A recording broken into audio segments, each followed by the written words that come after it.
This case involving young USA sprinter Erriyon Knighton, after testing positive for a banned substance, Knighton will not be suspended on what is called a no-fault violation. He successfully presented the case that the substance got into his system via some kind of meat we eat. USADA said, okay, we believe you. You are free to go and compete. And obviously my question is, if this exact scenario happened with one of Jamaica's top young athletes, you think Jacko would engage this no-fault violation rule?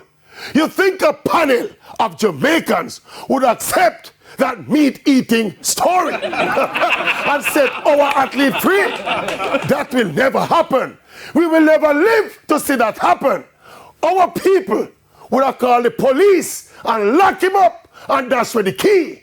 Then they would go for the maximum suspension or a life ban. And what this incident is showing again is the difference in how American systems, structures, and individuals protect and build Americans, while the Jamaican systems, structures, and individuals tear down and kill Jamaicans.